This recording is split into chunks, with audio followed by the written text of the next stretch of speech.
So this is very alarming mga sangkay na nagaganap sa ating mundo ngayon. Kung inyo pong napapansin, iba't iba pong bahagi ng ating planeta ngayon ang binabaha at dumarami po ang mga pumapanaw dahil dito.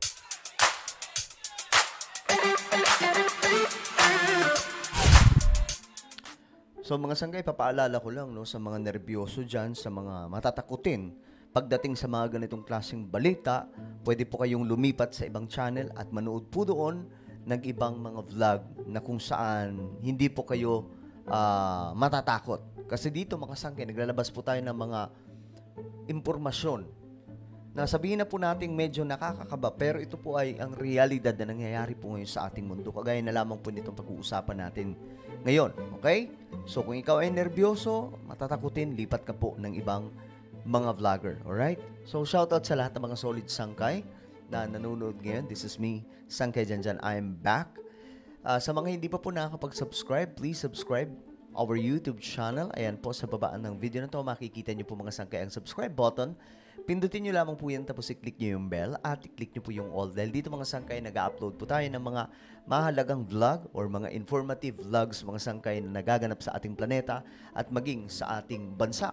1.24 million subscribers na po tayo dito sa YouTube. Talagang parami po tayo ng parami. Sa mga nanonood po sa Facebook, i-follow nyo po yung ating Facebook page at eto sundan nyo lamang po mga sangkay. Habang kayo ay nanonood, i-check nyo po sa itaas ng inyong mga cellphone. Sa Facebook ito ha. Sa mga nanonood sa Facebook, i-check nyo po sa itaas po ng video na to. Ito mismong pinapanood nyo sa inyong mga cellphone. May makikita po kayo dyang tatlong tuldok kagaya ng nakikita nyo sa screen. Tatlong tuldok, pindutin nyo po yan. Then may lalabas po dyan na show more.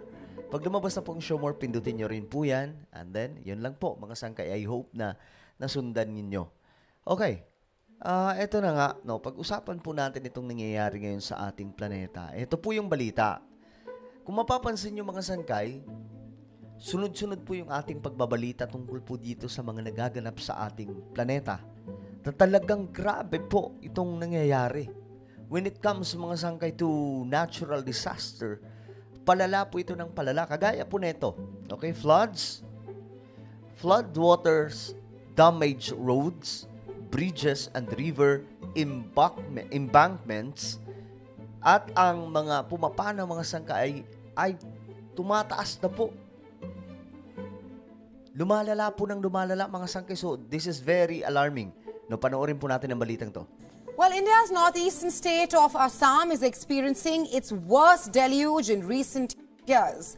The death toll due to floods has risen to 84, with at least 5 people dying in the last 24 hours alone. Nearly 1.5 million people across 27 districts have been affected by the deluge.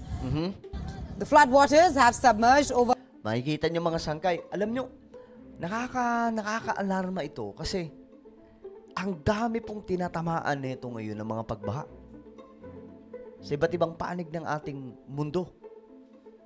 Sa China ngayon mga sangkay, walang tigil ang baha.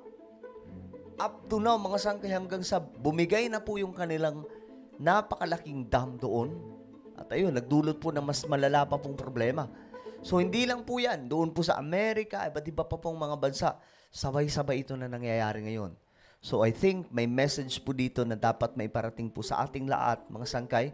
Maya, pag-usapan po natin ng konti. Over 2,500 villages, 150,000 people are still taking shelter in... Grabe, oh. 100 mahigit na mga tao, mga sangkay, 100,000 mahigit na mga tao, ngayon ay naghahanap po ng mga lugar na kung saan safe sila. Makeshift relief camps and distribution centers there. The floods have inundated... Tingnan nyo mga sangkay, oh. Bubong na lang, no? Grabe itong nangyayari ngayon sa ating mundo. ...and damaged roads, bridges and river embankments. Rescue team and emergency services as well as the local administration are engaged in the rescue efforts in flood-hit areas. Yan, no? Yung bilang ng mga pumapanaw, mga sangkay in Assam floods, tumaas po hanggang 84 na. So, dumarami po nung dumarami ito mga sangkay doon sa India. So, ano ang nangyayari? Anong mayroon mga sangkay? Again, siguro kung lagi kayo nanonood dito sa ating channel, alam nyo na ang ugat nito ay dahil po sa climate change. At kung magbabasa po tayo ng Biblia, mga sangkay, hindi na rin po ito bago. Because even the Bible, mga sangkay, is naipaliwanag na po dito, naisulat na po na mangyayari po talaga ito mga ganitong klaseng ganap in the last days. No? And this is very serious na dapat po natin pagtuunan ng pansin na magkaroon po tayo ng tamang relasyon sa ating Panginoon. No? Kasi hindi po natin alam. Tingnan nyo po yung nangyayari sa ating mundo ngayon. Alam nyo mga sangkay, kaya ko gusto itong itapik dito, itong mga ganitong klaseng nangyayari sa ating planeta, hindi para takutin ang kahit na sino, kundi para ma-realize ng tao na ang buhay natin sa mundo ay maiksi lamang at kailangan po natin maglingkod talaga sa ating Panginoon. Hindi po natin alam, nakikita po natin yung nangyayari sa ating planeta, mga sangkay. Talagang matibay ito dahil po sa mga nangyayaring disaster. Floods have also inundated large parts of the Kaziranga National Park and Tiger Reserve. Grabe, no? Dumarami po ang pumapano sa India dahil po dito sa mga pag-ulan at pagbaha. And guys, tandaan nyo mga sangkay, hindi lamang po ito sa India, kundi sa iba't iba pa pong mga rehiyon o iba't ibang mga kontinente. Nung nagaganap po ito mga sangkay. As many as 159 wild animals have died so far, including 9 rhinos. The animals also include otters, deers. Many of them drowned in flood waters, others died under care.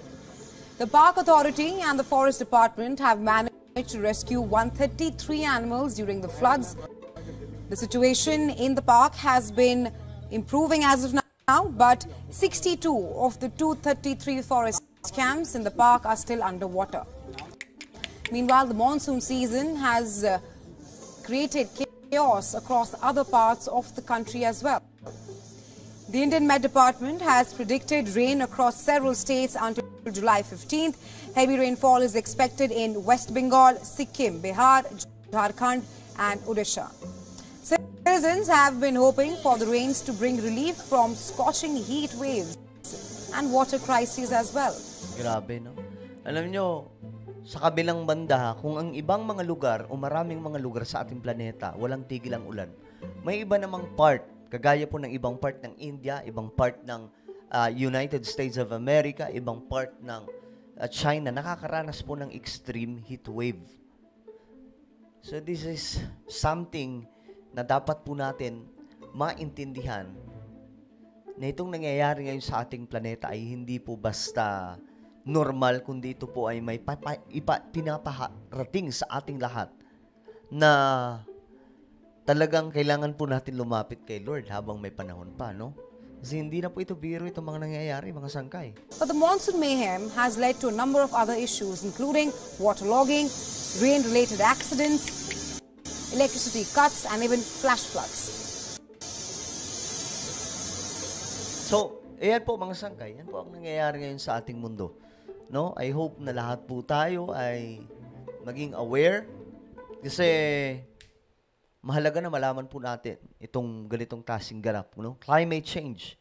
Pag sinabing climate change, hindi lamang tumutumbok yan sa India, kundi pangkalahatan po yan. Ang ating bansa ay prone sa ganitong klaseng mga kalamidad. We have to be ready, mga sangkay, okay?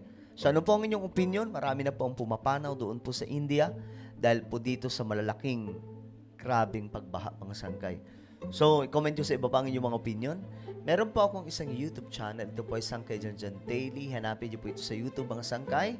Kapag nakita nyo na, i-click nyo po yung subscribe, i-click ang bell, at i-click nyo po yung all. Dito po ako nag-upload, mga sangkay, ng tawag dito. Nag-upload po ako dito ng mga vlogs natin. Alright? So, ako na po ay magpapaalam. Mag-ingat po ang lahat. God bless everyone.